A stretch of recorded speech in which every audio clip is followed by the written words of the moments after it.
Here, and today on deck, a very special episode. Got my good friend and great automotive operator, Mr. Tom Gilbert. Tom is the general manager of Lexus of Kendall. He is a extremely experienced automotive operator, a great guy, lots of wisdom, and just somebody you can talk to for hours and hours, and probably cut it short. We could have gone for a couple more hours, I'm sure. But without further ado, I really hope and think that you will enjoy this next episode with Tom Gilbert. Thanks, everybody.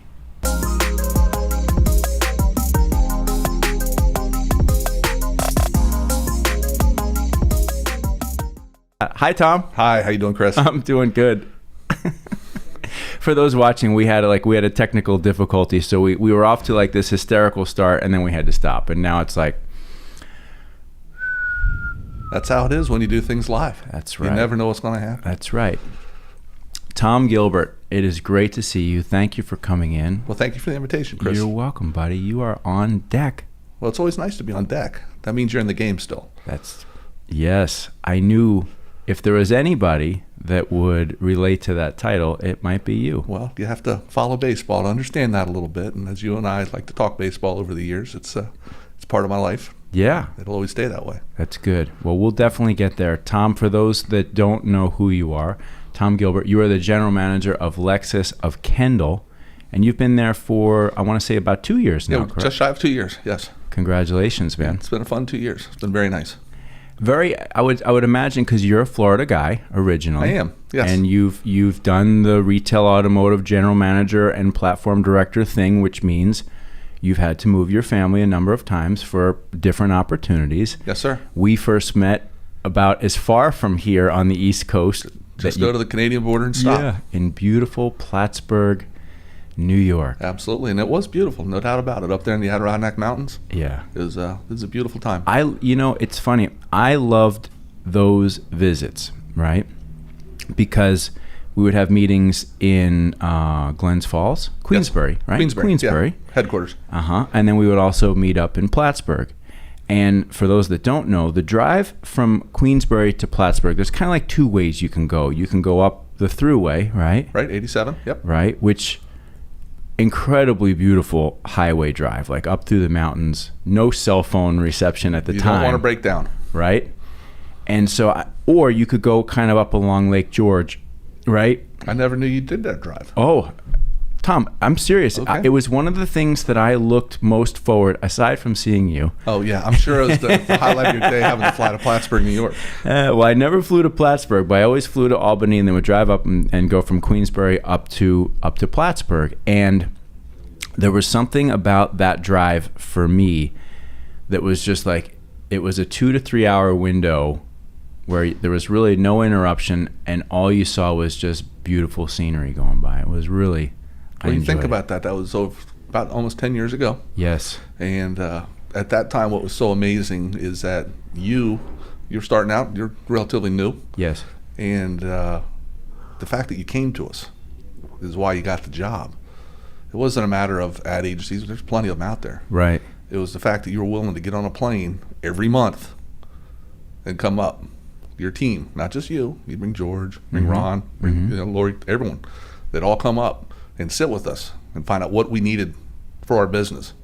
And you took on all the hard challenges. You didn't just take on Honda or Toyota. It was, okay, what can we do with Mitsubishi, or what can we do with Suzuki at the time? Yeah. And you didn't want to just rest your laurels on the easy stuff. If I remember correctly, I won't say what you did because I don't want your people to do it to you now, but you put it out there on the line. And just before Suzuki went out, we were very profitable as a Suzuki dealer. Mm-hmm. And we were number 15 in the nation at the time in a town of 30,000 people. And it was because of the creativity that you all brought to us and took the challenge. And I want to thank you for that because it really made a difference for all of our employees up there. They embraced it. They liked it when you came to town because you made them feel important. Ah. And you never knew it. I wanted to share it with you. When Terry Mack or the managers would come, you were the only one that ever came in and talked to them. Or when Ed Savage, we do our commercials, you would talk to them. What do you need? What do we have to do? What can we work on? What's working? What's not working? And always made sure that they had your attention and you had their attention. And it was a great time. And that was why, as you saw, the parent company went a different direction. We never changed. We stayed with you. Yeah, I remember. And loyalty needs to be rewarded. And I appreciate it for our time together. It was an outstanding relationship. Wow, thank you, man. That is really, really meaningful to hear, and I do thank you for sharing those words, because you don't, in our business, you don't always hear that, but it's interesting to me from my perspective that it's almost hard to wonder why somebody wouldn't do that. I mean, you guys were a big account for us, and it was just. That's what we do. It's like I always wanted to go there and be with you guys and just be able to communicate and talk. And I'm kind of at a loss for words right now that you shared that. Well, I think it was a challenge. Yeah. You knew where I was coming from. Yes. You being a car guy, a lot of people probably don't know that. For the ones out there, starting out in Van Tile. I mean, we could talk finance. We could talk. We could talk the talk. Late night closes, and me coming from different markets, and I came into a very different market. Yeah. And we turned it upside down, but we turned it upside down the right way. The right way, yeah. It was a very strong newspaper market, and we came in and said, "Hey, this doesn't work." We were spending $500,000 a month at the Press Republican. And next thing you know, we're digital. Right. 50 cents on the dollar. What is a click through? No one knew. I know, that's right, because it was all brand new at that time, and I remember when that was a big opportunity for us, because that happened. I met you guys and we presented to you guys. I want to say it was coming out of the crash. It was like 2008 going into 2009. I think we presented maybe in January or February. Yep. And in the room upstairs, in the service department at the GMC store in Queensbury. Small little room, everybody was in there, and the classic type of like automotive advertising agency presentation, right? Like, ads, creative media strategies and stuff, but like in a tight room with all the guys where you get drilled. And I remember, at that meeting, you pulled me aside and were like, "Hey, here's some things that you might want to consider or understand about the group." You were an advocate right away, and that really meant a lot to me. Well, the company was different in a good way. Mm-hmm. First company I'd gone into that had really had a strong employee-centric focus. When you have a dealer that says, "My goal is to never lose an employee." Okay. Yeah. We closed at 6:00 at night. Never heard of that. But we dominated. Mm-hmm. And that's what happens when you dominate and you own the market. You can do those kinds of things. But they, to get to the other side, you had to do the finessing. Yeah. And you were very good at that. And that's that part, the personal part. You can't do that over the phone. You can't do it even on a webinar. That's when it's press and flesh still works. Yeah. And that's why I think we've always kept our relationship is for that. I've had some great advertising agencies. I think we had some very brutal conversations. Sure. Advertising agencies always want to take all the credit for everything. And all I just said is at the end of the month, if you did good, I'll keep you. If you didn't, I'll get rid of you. It's sort of simple. Yeah. If we work together. And there's some great advertising agencies. There's great car dealers. What separates the difference? It's the people. It's the people. It's been, and that's one of the things that, what we're going through right now as an industry, particularly with COVID. And, we've sort of come out of COVID. And for those of us in, I would say, the service industry to the retail automotive business, I know us, we were like, okay, we're ready to charge again, starting back in March. And then you've got the inventory situation, which has, made things challenging for businesses such as us serving dealers because, I've said this publicly before, there's not a lot of dealers have pulled back.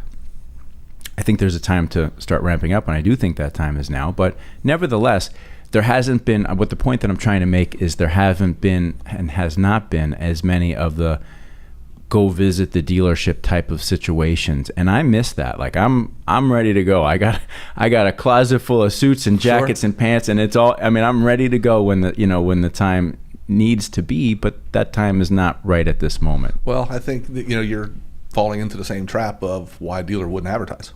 It's not the moment. It's always the moment. The reality is when in that 2008, 2009, first thing everybody did was cut back on advertising. Everybody did. And I remember you and myself and Michael were having a conversation, and after the conversation, I was ready to do the whole typical cut. And I remember talking with Michael, and you had made a comment about just like your post the other day, talking about when is the time to go after market share. We knew we already owned 45% of all registrations in the market. Well, how can we get more?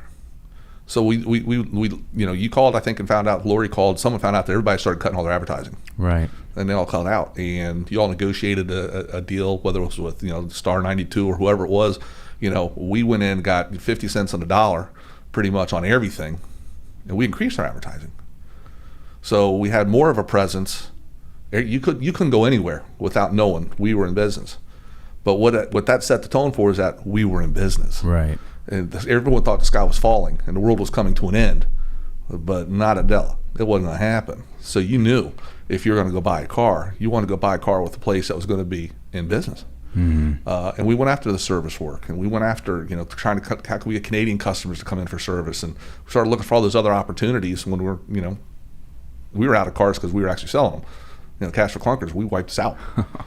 So we had to do sort of a lot of things we're doing now. So it's people are still searching out there online. People are still looking. You have an opportunity right now to increase that traffic for a lot less money right now. So why wouldn't you do it? Yeah. It doesn't really make much sense. I'm really glad and thankful to hear you say that, because sometimes you need to hear your own thoughts served back to you in a different way, right? And that you just stimulated a couple of things for me that I quite frankly I had forgotten about, which is there is a tremendous opportunity right now to be negotiating media at incredibly low rates because so many people have pulled back. So. We're starting off, and I'm already getting some nice, that's good. Glad to help you out there. Thank you, man. But I'm not spending any more. That's good. But it's a lot of the things I think that really worked for us when we worked together. I think the smartest thing we did, and I don't know if you even remember this, but you will when we're done with it, is I think it was 2014. We're rolling. And we had set some lofty goals at the Honda store at the time. That was obviously the mothership, and Toyota was coming on board, and they were getting ready to overtake Honda. And we were trying to get our used car business going. And what we had uncovered at the time, and it's pretty much throughout the United States the same way, is that pretty much the internet traffic, if you look at your website, 5 times more traffic is on your used cars than new. Yep.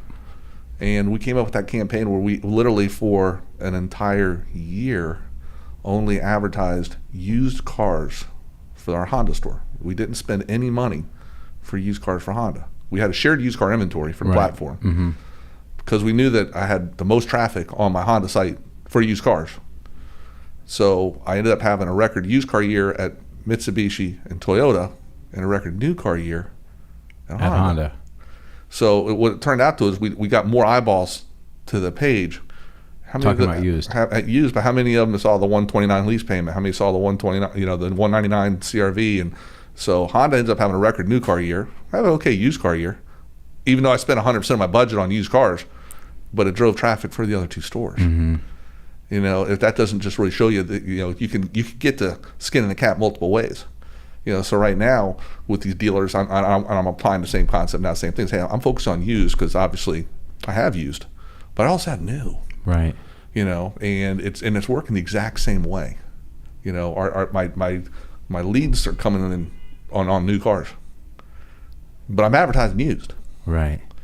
So they work so well together. But that was a smart thing that you talked us into on that one. Oh, thank you. Yeah. See, you didn't know you're gonna get comps. I've been holding them for 10 years, but you have to look at things that work. Right. And when you do look back, and we haven't worked together since then, and it's not because of a me thing, right? Because some people have their reasons why they like their partners. Yeah. And we've talked about we try that. to get you in and stuff like that, and it's just a matter of just trying to get people to understand. If you think a little bit outside the box, right, and you let your agency do their job instead of trying to be smarter than them, they might actually deliver for you. Yeah, thank you for saying that. There's a lot that you've just said that I'm digesting and processing. Well, you get to play this back. It's a beautiful thing. Yeah, I know. Well, because when in our business, and just like you don't remember every car deal. You don't remember everything, and there's things that you do along the way that were tremendously successful that aren't always top of mind because we're always focused on looking forward to, what are the next things that we have to accomplish. And I do appreciate you reminding me of a few of these things because it's good to know. Well, we were talking briefly before this, is that sometimes it's the KISS mentality still. We still need to keep it simple, and there's so much going on out there trying to reinvent the wheel. What it still really comes down to is service. You think about that, in our industry, and this is not a slight on any company because there are great companies out there that have come up with very impressive technologies that are geared towards helping dealers operate their business in a more modern and contemporary way using technology. And they have every right to create great stuff, and they have every right to make all the money doing it. Just that this is a free country where we're an entrepreneurial country, and that is welcome. At the same time, there becomes sometimes, I find, within dealerships almost a distracting focus of, now we've got to adapt this new thing that's supposed to revolutionize the business, and now it's online retailing. When fundamentally, when you go into a dealership and you sit down, and I hear this from operators, and I've seen this myself, and you mentioned as well too, you sit down and you look at the customers, you listen to the customers, and you see what's going on, and you see people coming into the dealership to buy a car just like they did 10 years ago, 20 years ago, 30 years. Now they might have they have more information, and they entered into the process of getting to the dealership differently, but they're still at the store, right? Well, it's a large purchase, and it's part of the excitement process of it. It's not the same as the muscle cars when we were growing up, right? But they fall in love with them. My son at 26, he's all over social media. He does all the stuff. He can tell you about every car, but he still wants to go to the store. And he wants to drive the car, and he wants to get the feel for the car. He doesn't want it brought to him. He wants to go there. Right. He wants to see, what is Lexus all about? What makes it different? Why can a Lexus do something different than Ford? Well, I've been at Ford stores and we've run them like Lexus stores, so it's about the people in the process. Mm-hmm. What ends up happening, and what we're getting right now, is overload, and it's coming so quickly, and that's what COVID has done. Is it's moving things very fast. When you say overload, what's the overload? Overload of the products, right? Whether first you just trying to get a salesperson to master using his CRM system is a chore in itself, mm-hmm. and then you got managers working data mining systems, and then your sales managers that are trying to work data mining systems along with the CD appointments and the BDCs and all these apartments, and the next thing you know, you got to say, hey, something new just came on. And I think, I can't remember who the gentleman was the other day I was reading about. It's sort of along your lines of using the note peak, old school. Mm-hmm. Is there's some people laugh at a dealership that sometimes you still are four-squaring people. Yeah, it is still old school. He's still very, very profitable, and his customers love him, and everything is great, and he writes things down. Right. I don't need a CRM sometimes to tell me if the showroom's busy, if I have an uplog. I know it's crazy, but you got to make sure it gets in the CRM system. An uplog, it's still old school, still has to be there, for accountability purposes. But it just overloads you with all the new stuff that's coming, because it is great stuff. Do you find the technology is helpful and useful and necessary?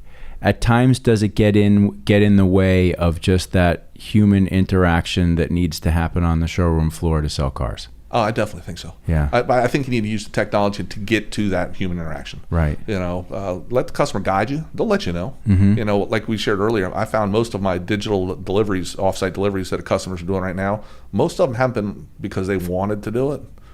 It's because we've offered it up. And not necessarily we offered it up because we thought it was going to be a better experience for the customer. It might have been because my salesperson was cutting a corner, or he knew he had a busy day, or he offered it up. It was really better for them, because I've actually had a couple customers call and say, hey, listen, it was nice I did all this stuff, but I miss being able to come in and see so-and-so.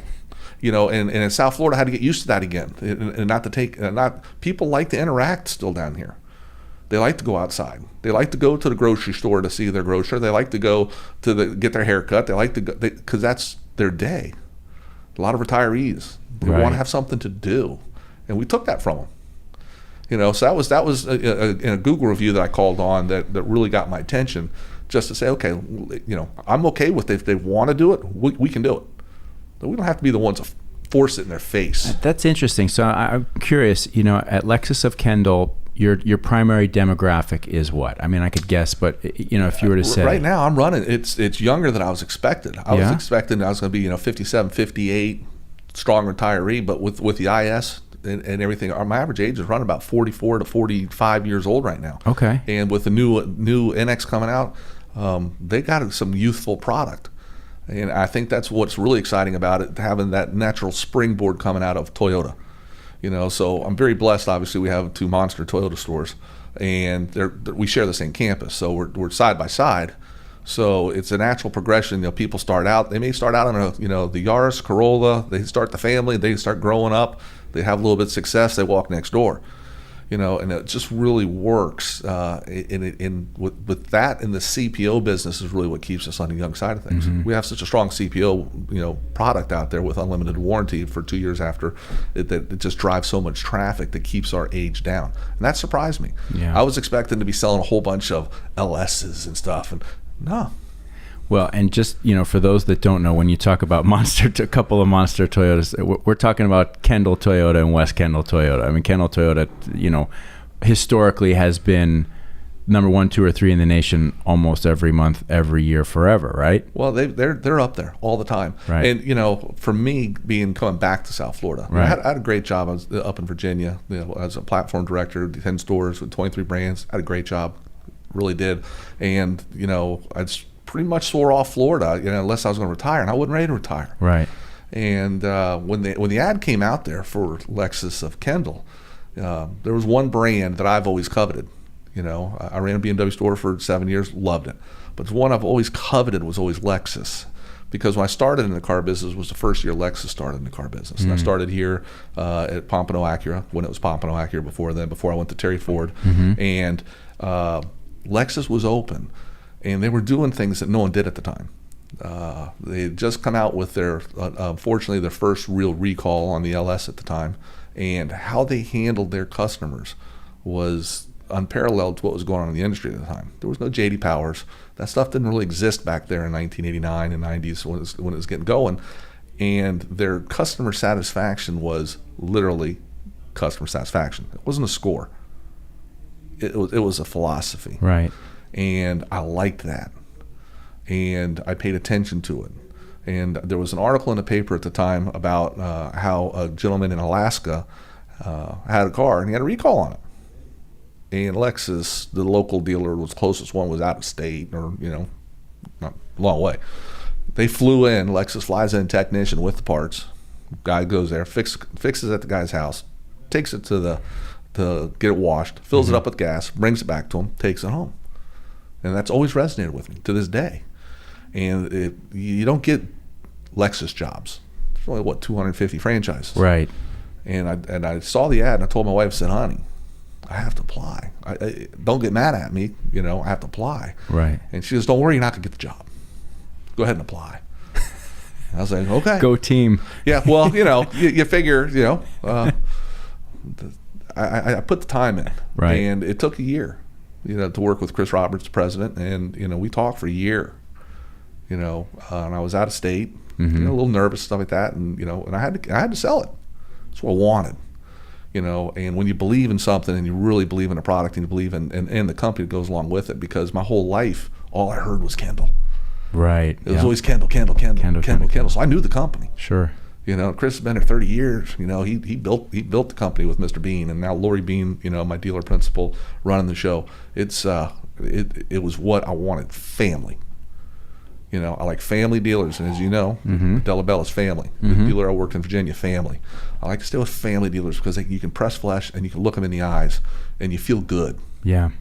And I can remember that 2 years ago after hurricanes and stuff. We're Zoom calling, and it was tough. But to get that opportunity, I think life works in mysterious ways. They're blessings. To be able to have an opportunity to come back to South Florida, it's totally different than when I left. Mm-hmm. It's awesome.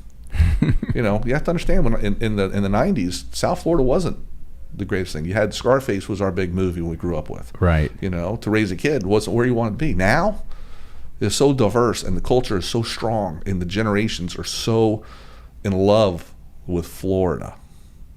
I told my wife, I can't believe that I'm back here. And enjoying it and thriving. It's great. It's a great place. It's a great place, and people are so nice. And the dealer I work for, she is so nice and so caring. We didn't lay off anybody with COVID. Mm-hmm. We stayed business as usual. She was bringing in. You'll like this because with your health and stuff. She's bringing in truckloads of fruits, vegetables, milk, eggs for all the employees. I'm talking 18-wheelers of food for people to take home, because not necessarily for our employees. Hey, if you want to take it to your church, take it to your church. If you want to take it to your parents, whoever needs it, those kind of things dealers don't do. But I know you are, because you're telling me, and by the way you're telling me, and listening to, like, those are the things that I love to hear about our business, and those are the things that have me continually in love with the business. I mean, for whatever anybody thinks about the retail car business and car dealers and all that stuff, are some of those stories justified? Yeah, probably. But at the end of the day, the family-owned businesses particularly, which, there's still a lot of successful historical generational family businesses, retail automotive businesses in our country.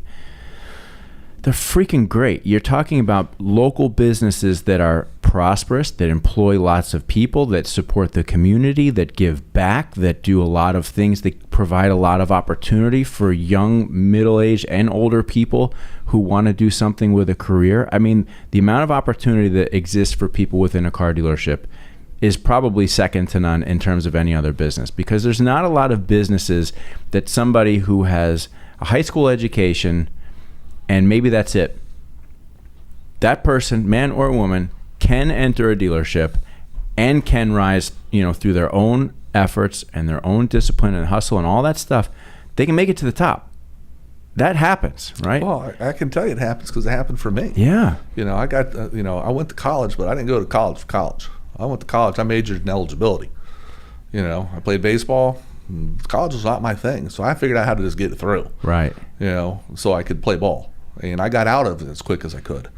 And the car business was my first real job. It's the first thing I found passionate about. And you're absolutely correct. There's so many threads in our industry that are tied to the automotive business. Right now, give you an example, there's a national shortage of technicians. You want to talk about if you like to build things and you work that way, you don't need to go to college. You can go to technical college if you want. You can learn how to work on. You can walk in a dealership right now and become an apprentice and start your path to a technician. Right.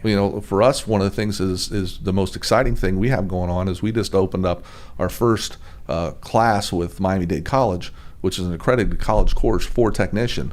We have our first 15 technicians that just started this month, where they're actually going through college to be a technician. Mm-hmm. They work for us. So we interviewed them all. We had to find the best 15 candidates, and now they get to go through Miami-Dade College to be able to be a technician, on-the-job training, working with our master technicians. And at the end of the year, they'll graduate the program, and we're going to have 15 new technicians. And that's what our industry brings to people. I have a young man right now that just he's been in the United States from Cuba. He's been here 5 years, probably 5 years. He was a lot porter for us last year. And he's got dynamite personality, and he approached the general sales manager and says, I know I can sell cars. Please give me a chance. And for 6 months, we made him work for it. Right. We didn't need to see. Yeah. And he really worked really hard at it. And so for the last 3 months, we gave him the opportunity. We put him through HR, put him in the process. His index score was strong, and said, okay, let's see what you can do. And the guy's selling 15 cars a month. That's so great. And it changed his life. Last Friday after our sales meeting, I waited till everything was done, and I pulled him aside. I didn't want to embarrass him in front of the team, because I haven't had someone that naturally gifted just sell cars and get it. Mm-hmm. Training is all done. He knows the product. He's asking all the right questions from management. He's a sponge. And I pulled him aside, and I put my hand on his shoulder, and I said, I can't tell you how proud I am of you. I haven't had many people in 30 years do what you've done. And he teared up a little bit. He says, I will never let you down. This job changed my life. And what can you ask for My day was made. My month was made. Yep. And that's what our industry allows to do, is to take people, if they want to work hard and put the time in. It's infinite. It's infinite. That right there is the classic car business story, right? In my opinion, one of them. Just somebody who comes in and sees the opportunity, is willing to work hard, has the drive, passion, focus to do it, pays their dues, and gets there, and then starts to succeed at it to the point, like you said, it changed their life. And I wonder sometimes, and I'm going to kind of go off on a little bit of a tear here, and I'm not trying to, but I'm going to. It's your show. Well, it's our show. You've got all these, you're talking about a shortage of technicians, right? And we've gotten to a place in our country where I would be willing to bet that there are a lot of people who live in the United States of America who say, I'm not going to be a mechanic. I'm not going to work on cars. Why would I do that? That's everybody is so sold on college education, white collar job, if you would even still call it that at this point in time. I think now probably younger generations are more sold on being their own entrepreneur, or to some degree.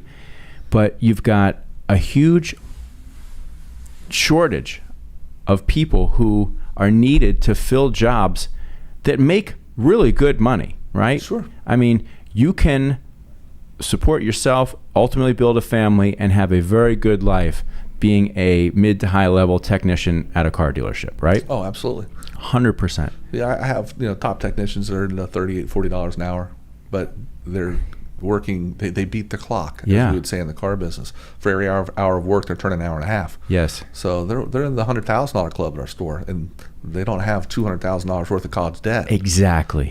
So their lives are really good.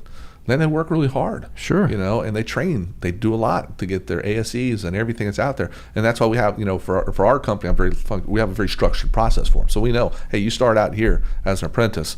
You take these tests, boom, raise. Take these tests, boom, next level. Everyone knows. There's a clear pathway. And it's a clear pathway. And if you want to go beyond that, that's fine. We'll groom you to be a service manager or service advisor. We have some that have gone from technicians to service advisors, assistant managers, directors. Mm-hmm. It's always about growth from within.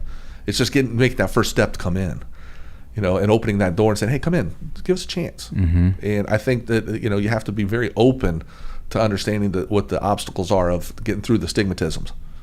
It's everyone's been raised for probably about the last 15 years very hard. It's all education. And I'm very blessed. I have a daughter that's getting a great education, but boy, is it expensive. Yeah. Okay. And I always raised them, if you're going to get an education, make sure the education can pay it back like a business. It's an investment. And to give you not to go down the education bashing part, but right. In Plattsburgh, New York, we had Plattsburgh State University, and I had a customer that was one of the professors of business up there. And I said, do you mind me asking you a question? And he said, sure. I said, I'm thinking about buying a business. The investment's going to be about $140,000. Payback's going to be 20 years. What do you think? He goes, that's stupid. Why would you do it? And I said, that's why I told my son not to go to college. And he'd stopped. Right. I said, think about it. Most of these kids are going to college to get $15 an hour jobs. Yeah, it's almost heartbreaking when you think about it, when there's so many young people saddled with so much debt and not necessarily having learned the skills that would really make them useful, right? I mean, I know, in running this business for years, do I look at resumes and do I look at where they go to school? Yeah, sure. But that's never been a big factor in what would lead me to hire somebody. At the end of the day, you're looking for somebody who's got smarts, capability, is willing to work hard. You can tell that they've got some drive and that they're willing to put themselves on the line to prove something. Now, of course, education is an important part of that. I don't want to bash education either. I have a college degree. But I can tell you, I don't know that there's anything that I learned in college in class, other than learning how to learn, that really applies in any day-to-day deal right now. So again, neither one of us are bashing education. I know we're off on a tear here, but when you've got significant opportunity in this country for people to work and do things that pay good money, and you've got shortages. You can't even find people to fill the jobs. It's like, what the, Yeah, that makes it difficult. Yeah. But look at some of the what I call the feeder companies that are out there that, where do we go to look for these employees that we want to go in these ways? Right. And everyone says, why isn't your son in the car business? I said, well, he will when he wants to. Right. You have to want to be in my industry. Yes. But he understands process. And when we sat down and said, what business, where do I want to work that'll give me good skills for when I want to go somewhere? And Starbucks is where he ended up landing on it. And he loves it. It's a great company. Mm-hmm. But if you really go in there, I'm not a coffee drinker. I am now twice a day because I want to make sure Starbucks stays in business. My $6 is going to keep my son employed. But, I've learned to like it. Yeah. But what I've also learned is, I never go through drive-through. I always go in store because I want to see chaos at its best. Right. Because if you haven't really gone and watched a barista and watch how they do their process management, it can really help you out at your job. It's no different than my service drive, how to handle, look at all the things that go through it. So now he understands throughput and how much time the register ring, and he doesn't know. Now he does after years of it. Right. He was learning valuable skills.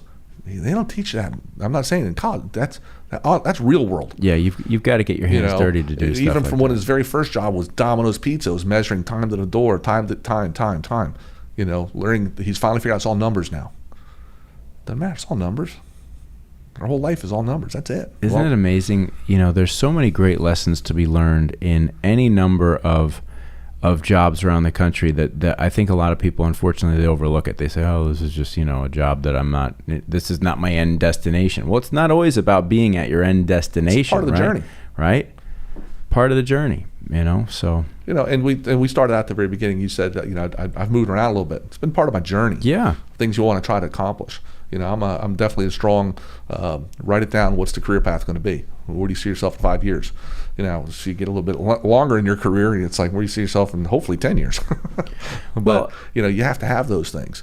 And to the point of moving around, that's an important component of succeeding in the car business as you're coming up. I learned that from my dad, and I watched his experience with it, and I've watched it with so many really great operators that you build yourself to the level in the opportunity that you're at, but there's another opportunity where you have that chance to take your game to the next level, right?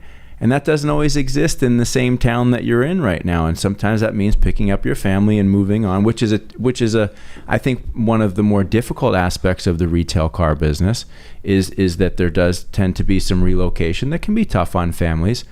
But if you're looking to grow and develop yourself, as you and so many men and women in this business are, you've got to, my dad used to say, it's all about the opportunity, right? You've got to go where the opportunity is. And I watched my dad relocate to markets, some that he loved, some that he didn't love so much, but he was always like, it's all about the opportunity. Yeah, for me, and can you grow? A lot of it all starts, like you said, it starts with the parents. Yeah. And how you're raised and things. I had that blessing of the right combination. My father was an attorney.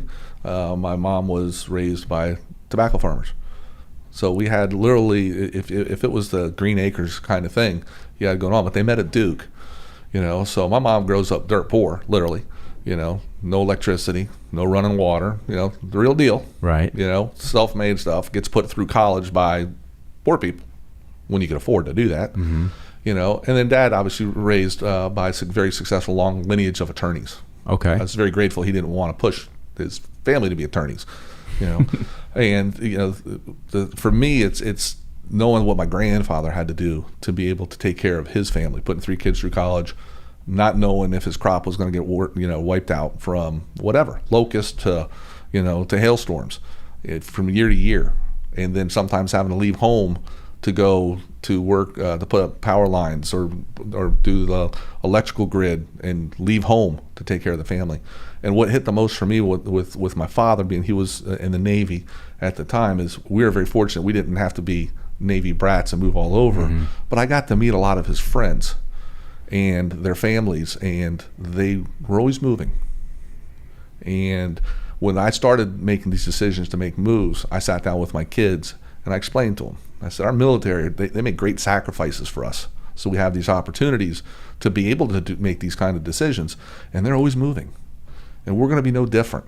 I'll always put you in the best situation to take care of you, but if they can take care of our country and move, we can do the same thing too. Right. And you're going to meet new people. And my friends now, my kids now, here we are with all these moves, they're growing up. My son was just out in Seattle last week because he picked up the phone to call his hockey coach from Wisconsin that he hasn't seen in 12 years. Say, hey, I'd like to come out and visit. It blew their mind. He was out there for a week. They had a blast because social media allowed them to keep the friendship going. Right. And it was, as he said, it was like they never left each other.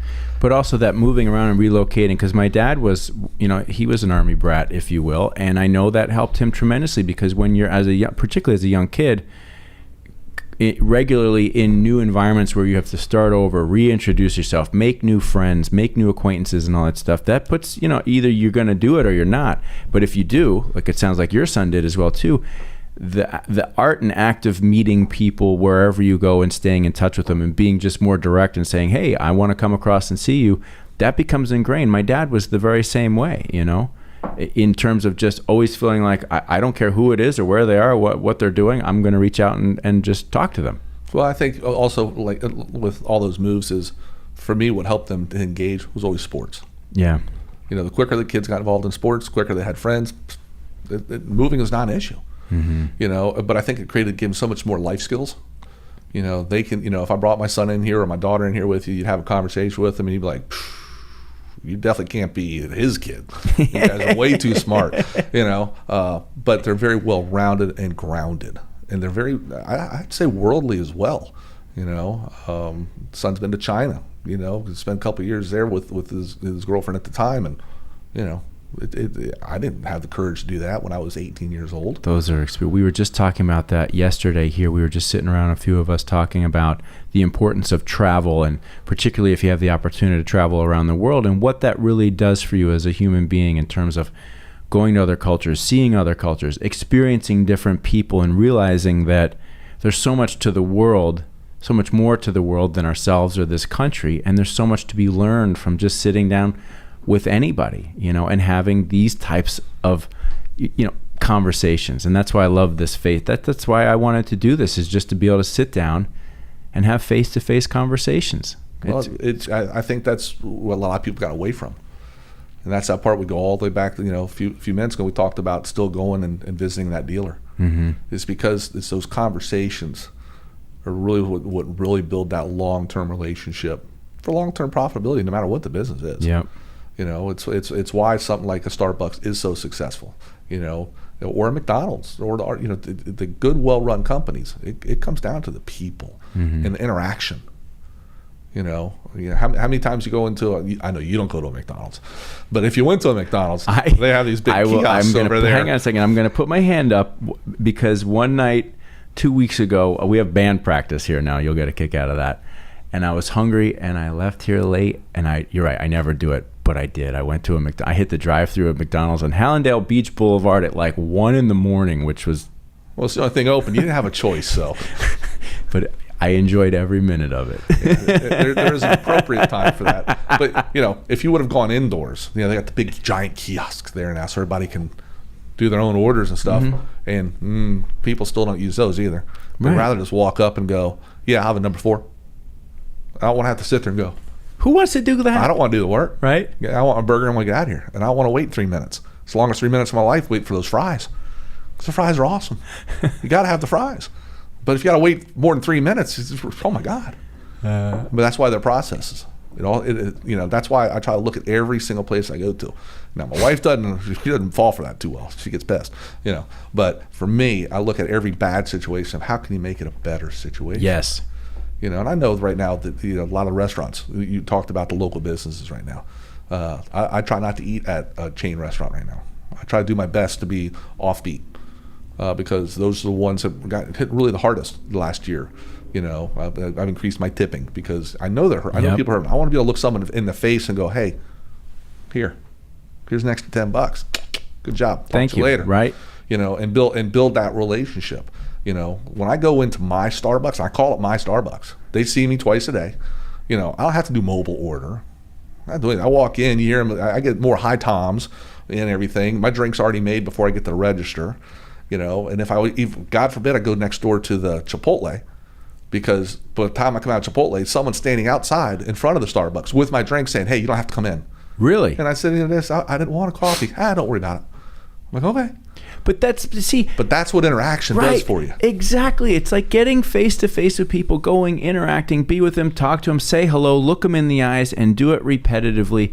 It's not only just beneficial. It provides a good feeling for everybody involved. And here another tear.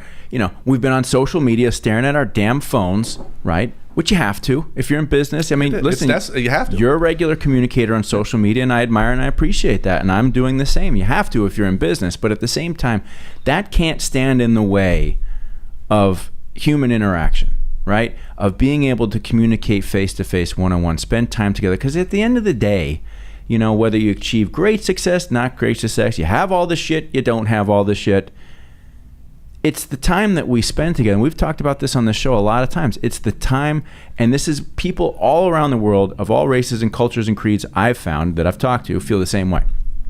Let's sit down, let's share a meal, maybe have a drink, and talk and spend time together. Like, it's just such a foundational element of being a human. Well, I think that the art of being able to disagree has disappeared. And that's what's really made people, they don't know how to communicate now because of these a little bit as much. Right. And and you mentioned social media. I don't utilize it as my Bible, but I like to see what's going on things I don't agree with. Yeah. Just as equally as on things I do agree with. And it opens your eyes to some education to see things differently. But for me, I still think that what we're losing out on is a lot of mentorship and a lot of people taking a personal responsibility to make other people better. For social media, the biggest stories for me is that I have probably right now maybe 7 people I've never met before in my life that are either salespeople, finance managers, one's now a general manager, that had reached out to me over the years and said, "Hey, I like what you post. I like what you stand for. This is what I want to accomplish in my career. Can you help me?" Really? I'm like, yeah, that's great. It's right down my alley, right? Yeah. Father Tom, right? Yeah. Right down my alley. And one of them was a service director working for a large dealer group in Washington, D.C. He says, "I want to be a GM. I know service, but I don't know variable." And he said, "Would you help me?" And I was like, I don't live up there anymore. I'm in Florida. So we literally now, once or twice a week, we're doing a few webinars. We're doing some teams and we're talking, and he's getting good at sales. So that year has gone by now, and now he's a general manager. And he got there because we were able to talk. He didn't know anything about social media, how to right. So we talked about all the things that this is how you take care of customers. It's a BMW store, and since I had BMW experience, he was able to get a lot of. We clicked, but he got the confidence to be able to go after it. But he also learned how to be able to talk to his platform director or his owner to be able to get that job. Mm-hmm. To show. Okay, I know fixed. Most GMs come up through variable, don't know fixed. So that's a beautiful thing. Yeah, understands fixed, and the rest of it is hiring the people that do things you don't know how to do. And if you're smart enough to do that, allow them to do their jobs, and you guide them and you put the water and fertilizer. it should be doing. And those are things that I get out of this. Is that there's a young man, his father passed away. He works at a car dealership. And I don't know. Never met him, don't know anything about his father or anything. But I just sent him a message, "Hey, sorry for your loss. Been there, done that, own the t-shirt. I miss not having a dad to talk to. Yeah. You ever need to talk? Give me a holler." And I'd let them know, our industry is here for you. And that's, I think, when we start being proud of our industry and growing people that way, mm-hmm. we'll only be stronger. But it makes me feel better, and at the end of the day, that's how I was raised, and that's just the way it's going to be. Yeah, that's awesome, man. Hats off to you on that one. Well, thanks. That's really great. I don't do it for that. I do it because it's fun. Sure, exactly. Because there are things that, particularly as you get to a certain age in life, that you realize that there are things that make you feel really good to do that are not about necessarily accomplishing a goal or, scratching through something on your list. It's like, helping somebody else, making an impact on somebody else's life just by your sheer presence or just making yourself available to them, and sometimes you don't even realize when you're doing it, I mean, those are the wins that you need. Yes. I've never had a record month, never had a record year. My team has. Mm-hmm. I don't do it. Yeah. They do it. I keep them on track. And that's the best part is when you go into a new store, like, I come into a new store, been around a little bit. Things are a little bit different in South Florida. You hear that everywhere you go. It's different here. It's right. different here. It's not different. It's no different than South Florida, Tampa, Wisconsin, New York, Virginia. Car sales are the same. The basic processes are the same. Work the process. Work the numbers. Numbers don't lie. You work the numbers, work the process, you have success. Mm-hmm. Show me a store that's failing, I'll show you one that doesn't work a process or pay attention to the numbers. It's sort of easy. What are some of the things that you've learned or experienced in this new position over the last couple of years? Just general stuff. Anything like, coming back to South Florida, going to work in Dade County. What was it like? I think for me the biggest thing is that people are still afraid of a telephone. It doesn't matter where you go. Follow-up is probably the most important thing that you can still do in the car business that still doesn't get done. It's still the most frustrating thing for any general manager that's watching this right now. They're all shaking their head going, yeah, we suck. We think we are. We're not. It's utilizing the tools to be able to make sure you do that better. Mm-hmm. And utilizing your CRM. I think what hurts us is that we have all these tools, and because of the turnover, no one ever really knows how to use the tools. So when I got down there, is I had all the tools. I had the e-leads, and you name it all. We have it. All the shiny toys. So my first thing I had to do was sit there and say, everybody, print me these reports, because I knew all of them. I need to know what they knew. Right. And what I knew was nothing what they knew. They knew nothing. It's not a knock. They only knew what they were taught. Right. And the previous general manager was an ex-dealer, and he wasn't at the store most of the time. It wasn't hands-on, and he didn't know it, so he wasn't going to don't know what to do. So I had to come up with ways to be able to get them to interact with the product without coming in and being the new guy. Right. Wah, wah, wah, wah, wah. He'll be gone in 4 months, blah, blah, blah, yeah. blah. Yeah. And to get them engaged. And that's the key thing, is to get their people engaged, to understand that once they see how the product's supposed to work, and then they start utilizing it, and then they start seeing the results, and then they see the success, and it became their idea. And now they start carrying the ball. And I think my biggest, I feel accomplished right now is that, our expression basically is numbers don't lie. Every meeting starts out that way. I told you this morning, I start out my day, I look at my e-leads. First thing I want to know is, what's my day going to be like? How many appointments do I have? How many have been confirmed? That lets me know of my drive to work, who am I calling? Who's not doing their job? It sets the tone. But now I don't have to do that. I'm starting to get text messages to the team prior, because they know I'm looking between 7:30 and 8:30. They're beating me to it. We don't have enough appointments. They're looking at it, and now they see it. But I had to come up with. I'm a spreadsheet geek. Yeah. And I like shared files, so I created a spreadsheet that for Monday meetings we have to have data entry in for it. They have to do it, but I put all the key metrics, the KPIs out there that I wanted them to pay attention to. Right.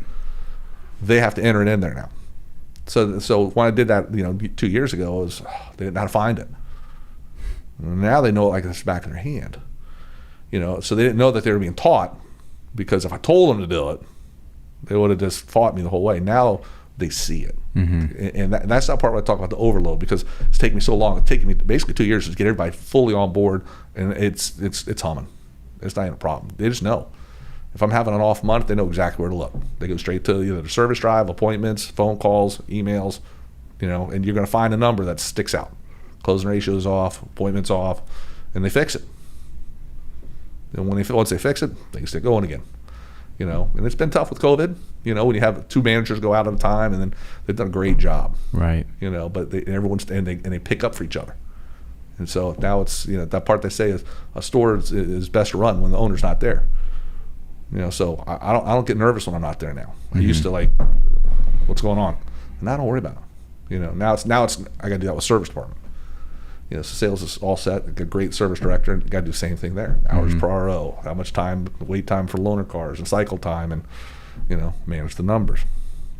It takes a lot of time to get all of that stuff humming and into some sort of balance where you, and I'm speaking hypothetically, obviously I've not really done that, but in the dealership, but to get it to the point where now you're touching on everything a little bit all the time, but everything's in place, everything is running. But it takes a while to get everybody up to speed in a dealership organization to the point where you, as the GM and overseeing all this stuff, now you're just touching on your key people, right? And saying, okay, there's a little area to improve here. And you're not retooling everything. Well, that's the beautiful thing about Lexus is the lack of turnover. We only have 7% turnover. Yeah. We don't have much. If we have turnover, it's usually not because someone's not making it. It's because, I'm moving to Texas because my girlfriend got a job, or my parents relocated, or something like that. People stay with us, and that allows you to really build that cohesive team. Mm-hmm. It allows you to come up with that culture, that we want to have with our company culture along with Lexus's culture. And that makes it a lot better. So you're always trying to do better now, instead of always putting the finger in a hole in a dike all the time. Now it's like, okay, I don't really have any fingers in the hole, but how can I go from 2.1 hours part O to 2.4? Let's look at the process. Like right now we're doing, all of our leaders in the company are signed up with Miami-Dade for Lean Six Sigma for process management. Mm-hmm. So we can learn how to identify, our issues and be able to come up with processes and obviously to fix things. And the end of the result is to become better, stronger, and more profitable. Not many companies will invest in their employees to go through that because there is so much turnover in our industry. Right. We don't have that in our company. So the company's saying, hey, we're going to invest in our key people. So it's not just general managers. We got sales managers in it. We got 40 people in this thing, and it's a college class. And it reminds me why I wasn't good at college, by the way. But you don't realize how much of that is already in you're built into it from being in our business, but now you really understand it. Being able to recognize these things. And that's what's great about being with this company and with Lexus, is allows you to really go to that next level. Mm-hmm. And not have to worry as much because you do have such a strong foundation. But it was cracked, and it came down to people. And I have the same staff when I took over, and the difference is just what we do. That's a real testament to you as a manager and a leader, because a lot of guys come in and clean house or replace people, and my dad taught me this, and I always felt the same way. It's in some cases you're just trading one problem for another problem, working with who you have. And I had another boss I remember specifically told me that no, you've got to go in and work with what's there. Like, it's your job to improve them and build that team up. And when you do that, I think you definitely build a larger and stronger organization, but also you earn respect in a different way, right? Without a doubt. Yeah. If you're the professional that you got hired to be, you should be able to work with anyone. Right. People, it's opinions, of course. People like to carry their people with them. Mm-hmm. Maybe to hide their flaws a lot of times. Whether it's, I got to have my own finance director. I have to, no. I'm going to go in, I'm going to find out what's going on. We're going to do it the right way. I know how it's supposed to be done, and we'll figure it out together. Mm-hmm. And then if you make it, great. And if not, then sorry. But it's all up to them. Right. But if you do everything properly, and that's once again, I hate going back to, it's about the company to work for, and if they truly believe in it. I work for a company that truly believes in it. We don't talk the talk, we walk the walk. We make mistakes, absolutely. We fix them. We make mistakes. Trust me. I just redid a driveway because we had a technician that didn't tighten up a bolt properly and leaked oil over this nice tile driveway. It cost me $4,000. Yeah. Customer called up pissed. I was like, hey, they'll be fixed this week. Mm-hmm. You fix it. It's gonna happen. Yep. But when you have a company that allows you to work that way, and they trust you to work that way, and they back you, that makes all the difference in the world. And that goes back to me, and like I said, it works for me. That's why I like the family business. Yeah. Because the family business, they are in the community with you. I worked for a dealer, which has had the biggest impact on me with Jim Herman in Tampa. They've been in business since 1895, I think it is, almost 120 years. and we were having a general managers meeting, and he said, just remember these statements when you're making your decisions. There is no Mr. AutoNation, there's no Mr. Asbury, there's no Mr. Sonic, and there's no Mr. Lithia, but there is a Mr. Furman, and I live here. That's impactful. Yep. So when you're doing business with that dealer that lives here, or the grocery store, or whoever it is, they're there. There's someone there. Now they empower us. They're not involved in a business, Right. but they empower us to be the arm for them, to represent them. And that's the one thing I've always taken great pride in. I will never, ever compromise myself to ever hurt my dealer, ever. End of story. It works, Have you found Lexus to be what you saw it to be? Yeah. I think what really brought it home was last year. Lexus offers a class for all the executives in the company for Elevate, which was really nice. I've been through leadership training with Mercedes-Benz and Land Rover and BMW. Everybody has their own little flavor of how they want to say what leadership is, everything. And Lexus blew theirs away. They flew us out to their corporate headquarters in Texas. We were the last class before COVID shut it down, unfortunately, but we got to go through it. And the level of detail that they bring to the table when it comes to just training and being on point. And that's what made us go into this Lean Six Sigma in the training part of things, because that actually started out 50 years ago really by Mr. Toyota and his family through the processes of how they build their cars and all those kind of things and identifying that stuff. And they had so many guest speakers there that were different, and they made you look at business differently. Not the Ritz Carlton and all that kind of stuff. We've all seen that. Yeah, we've all been there. But it was so. I really can't put into words. It was sort of like a life-changing moment kind of thing, and that's what they bring to the table. It's not just Lexus also. I mean, it's Toyota too. I've been very fortunate where I've met Mr. Toyota at some dealer meetings. I don't know how I was able to meet him. I just got in the right place at the right time and actually could talk to him. Maybe 3 minutes. But those 3 minutes, he made me feel like I was the most important person in his life. I want you to think about that. This is Mr. Toyota. This guy, he's the man. He's a Henry Ford. I mean, he's the guy. And he made me feel in those 3 minutes like I mattered. And that will forever impact you and how, you feel about yourself, about how you go to work, and how you feel about that brand. And that's why I applied for the job. And that was the only one. Anytime a Lexus job has ever showed up, I've applied. That doesn't happen often, as you know. Right. 3 a year. Three every 5 years, maybe 3 every 10. But it's an honor, and I take it that way, and my employees take it that way.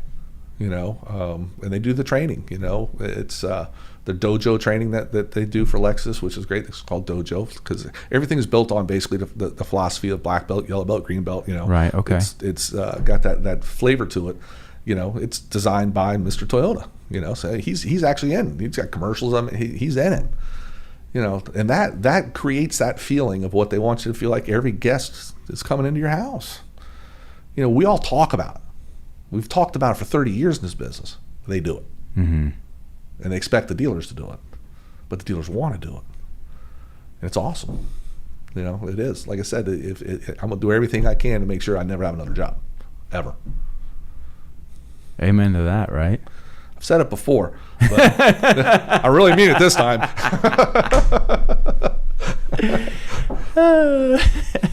That's funny. At this stage of your career, when you look over your years of experience in the business,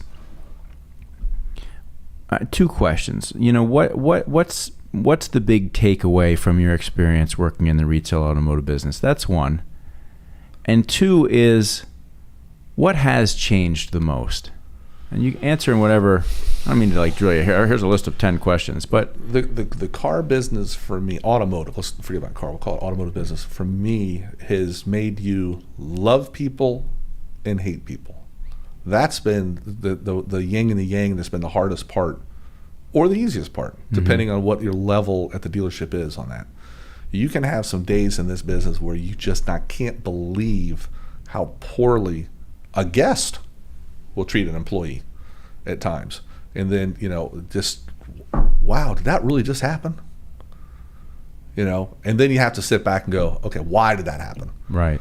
Sometimes it really did just happen and it's just a bad person. And it can taint you a little bit until you get seasoned enough to where you can turn every negative into a positive.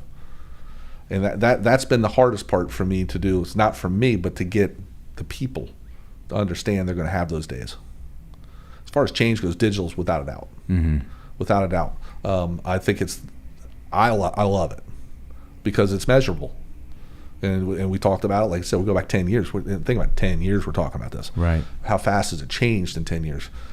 From click-throughs to time on site and all that kind of stuff. It's measurable. And I think, to me, that's been the best thing for us, is because you can't fix something unless you can measure something. Mm-hmm. And it's instantaneous. We could talk about, is it mobile? Is it not mobile? I mean, in Plattsburgh, there was no mobile. Remember that? I mean, yeah. We were just going from flip phones to Blackberries up there. Yeah. And when we were doing all of our analytics, it didn't exist. And then all of a sudden, within 1 year, it went, mm-hmm. and then everybody says, oh, they don't do that up here. Yeah, they do. They do. Yeah, Lake Placid's got plenty of people sitting on their cell phones over there. And now it's the opposite way around. Now you can't get anybody to do a search on a regular computer on a PC. Maybe if they are, that's the people that are at work. Yeah, they're at work. And everyone's tightened those filters down. But I think that's been the best thing. It's for me, mm-hmm. because I like the numbers, because I can fix that. It lets me find that. Where's the breakdown? And that's what I like to excel at. It's fixing. And it goes back to your point earlier where you said it's all the numbers. Well, you remember when all the nights being an F&I, end of the month. Yo. Yeah, you remember? Yeah, going from 1,800 copy to 1,400. You're like, oh, what just happened? All the cash deals came to Chris. Yeah, right. And then you start finding out it's one salesperson. Then you start diving into a little bit further. It's one salesperson, one sales manager, and then now we can bring that all together, right? Because of the electronics. Whereas before, we think we know, sort of know. From a marketing or operational perspective, has running a business in southern Dade County and the large Hispanic population down there, how much of the business is Hispanic? How much of the language spoken in the stores is Spanish? And how much of your marketing needs to be Excellent Hispanic? Question. And that's probably why I'm the general manager of the Lexus store and not the Toyota store. We're side by side, and you have different demographics. Now, I shouldn't say different demographics. Right. We will have strong bilingual at Lexus. Mm-hmm. As far as 90% of all communication I'm hearing out in the showroom is probably going to be English, until they want to have a conversation they don't want someone to maybe know about, and then they might change it up. Right. That's usually only in front of me, because I'm the only non-bilingual employee in the whole company. So, and I'm the only one that's allowed to be non-bilingual. Every one of our employees has to be bilingual. If you're a customer-facing employee, you have to be bilingual, because we want to be able to make sure we can deliver that experience. The reason why they feel that it's okay for me is because if my store is running properly, my employees should be able to handle the majority of the problems. Mm-hmm. And in all honesty, after 2 years, I've not been able to communicate with anybody, because everybody that is in our demographic is pretty much strong bilingual. Right. If I have someone that feels more comfortable, I'll ask them point blank, hey, if you feel more comfortable with someone speaking your language, I have plenty of people to help us out. We'll bring them in. And I've never had anyone say, oh, no. Don't worry about it. If I walk to the Toyota showroom, different ballgame. It's I don't hear English at all. It's just different, and it's humming. If I feel bad on a Saturday or something, I got 9-10 cars delivered. I walk next door. What do you got? 63. I'm like, okay. I just wanted to hear some noise and see what a busy showroom was like. I'm going to go back over with crickets. But it's just humming. And you hear it going, and it's cool. I mean, it just is. When you see that kind of business going on, and it's moving the way it's supposed to move, right? And the process is going, and it's just humming. You got 15 finance managers back there spinning along, sales towers working with them, everything. It's traffic management. It's a sight to see. It really is. That's when people aren't taking delivery at home. When you walk in that showroom, and it's humming. Bet, right? And it's humming. You know, You feel that energy. Oh, you walk in there, you're like, oh man. Yeah, absolutely. That's a great feeling when you go into a store and you just immediately feel the energy that there's business happening here. Music's going, people are talking, things are happening, everybody's moving around, there's hustle happening. That's a great feeling. Oh, it's an awesome feeling. Yeah. And that's the high that we get in our industry. Right. You know, that's the adrenaline rush. You know it's a good day. You know, and that's why I start the day wanting to see something good. I want to have that adrenaline going in. You know, knowing okay, and I can sit in my office and my GSM's over here and my sales manager's over here, and I'm not listening to anything else other than what's the noise in the showroom. If all of a sudden it's getting noisy, I get a smile. Mm-hmm. You hear a lot of people can get a little animated, right? You know, and it's nice. You know, I'll just walk over to the GSM, knock on the door, and go, "It's getting noisy out here." He goes, "We're having a good day." Yeah, I'm aware of that. I know if it's noisy, good day. Not noisy, not a good day. You know, so we even get noisy at Lexus.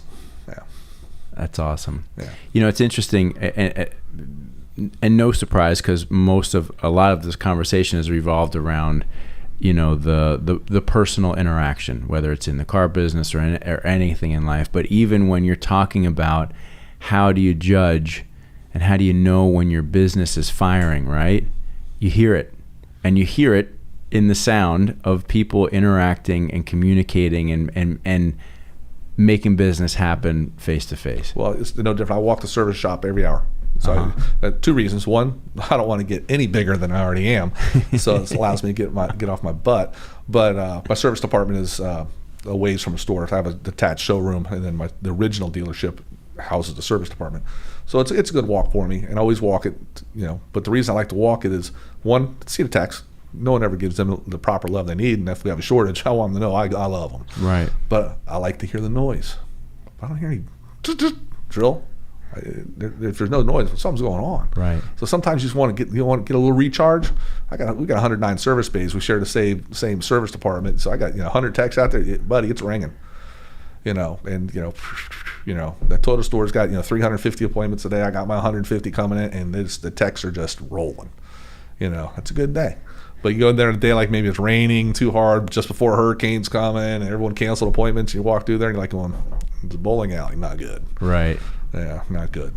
So noise is good. I agree. Noise is good. I agree. Tom, let's pause there. Well, let's pause there until we do this again, because I know that we can, and I know it's your that we show. will. I'm here for you. Like I said, I just wanted to come see you. Next time I want to meet the wife when she's in town. Well, they'll be back. You live down by our store, don't you? I live in Aventura. So that's what, halfway. 25 minutes? Yes. All right. Yeah. I could come by for a beer. We can do that. Or a hot dog. I seriously was gonna. I was like, okay, I know exactly. Now I don't know if he's gonna like it because it's not gonna be the real thing. Well, but you didn't have to do. What you do is you do it, let me eat it, and then tell me afterwards. Right. Okay. Let's see. Now you blew it. I blew it. So now we just got to go to hot dog heaven over there. Okay. So. Oh. I haven't been there in a long time. Hot dog heaven. That's the place. First place I had to come back to is unfortunately the hot dog heaven. Okay. I had to hit wings and things. Okay. I had to hit Jack's Hamburger. Okay. I don't know if you like a Jack's Hamburger. And obviously Skyline Chili when it was still open. Yeah, they're out of business now, aren't they? Yeah, they shut down, but they still have the one out on University. Oh, so they do? I know where that is there. So I've got that locked in. So you got to lock in the old-time favorites. So you think about it. Those are 40-year-old companies. They've been there my whole life. They're still in business. Yep. Why? Local businesses. Now, you'll have a lot of people say, I don't like their hot dog. I don't like their chili. 40 years. 50 years these people have been in business. Mm-hmm. There's a reason.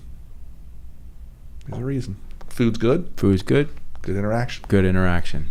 So thank you for your time. No, hey, well, it just reminded me because the name of the place up in Plattsburgh was McSweeney's. McSweeney's, right? Yes. If you're ever in Plattsburgh, New York, go to McSweeney's. It's called a Michigan, by the way. They don't call them chili dogs. They're called Michigans because there's actually very fine meat and there's no chili in it. And they are off the chain. I'll never forget. So, I mean, we used to go there every time. Absolutely. And I mean, we all overdid it, like, because they were so good. They were like, this is just the best. They were chili dogs, but they were called Michigans. Cheese chili dogs, you name it. Incredible. And 9 times out of 10, after that, there would be, I would be driving back south. Long drive, no restroom. A long drive. George, the one time One time we brought George. George was with me, and we went there and we had lunch. And I remember I remember the drive home, and George was having a hard time on it. The McSweeney's did a number on him. They'll do it to you. But, you know, it's amazing. Is every single vendor, or every Toyota rep or Honda rep or whatever, I still will get a text every once in a while going, I miss those hot dogs. They were incredible. Yeah, and we, you know, when I was the first person to ever ask them to put cheese on one. They looked at me the first time and they're like, what do you mean cheese? We don't do that. We put onions and this. No, can you put cheese on for me? Okay. And it was like a nice, like puffy pile of shredded. No, you're thinking Skyline chili on that one. They would crisscross their cheese on it. Skyline chili puts I fucked it up. That's all right. I got my Tom Gilbert food memories crisscrossed because I will tell you the only reason I went to Skyline Chili is you shipped it to me. Right, but also because you're like, dude, you gotta go. So then I went, a few times, and did we send it to you? Yeah, you did. You sent me a kit. You went online and ordered it out of Cincinnati. For all you don't know, it's Cincinnati Skyline Chili place down in Florida. It was legendary down here, and but for me, it obviously had a more special place. And people they laugh at me. That's where I took my wife on my first date. So before they closed down, I went over there and I got a picture of the booth that we sat at and everything. So I got it framed and everything, and I gave it to her for Christmas last year. She goes, "Why'd you do that? You know I hate that place." I said, "But honey, that's our first date was." She goes, "Yeah. You almost didn't get a second date." So I love it. My wife hasn't been back since. When she was 16 years old, she hasn't been back since. Well, God bless you. How many years have you guys been married? We'll be married 30 years this year. Oh, freaking A, man. Yeah, Congratulations. 30 years, and we dated in high school, and I've been very, very fortunate. You can't do this business without a great spouse. You cannot do it. Any business. You have to have a great spouse. Yep. And it takes a lot of communication and a lot of sacrifice on both parties. You know, like I said, she's been dragged all over the United States. And she's just like, okay, what are we going to do next? And that's a trooper right there. Yeah, she's been awesome. The unsung heroes. Absolutely. Way better than me. Way better than me. Put up with me? Come on.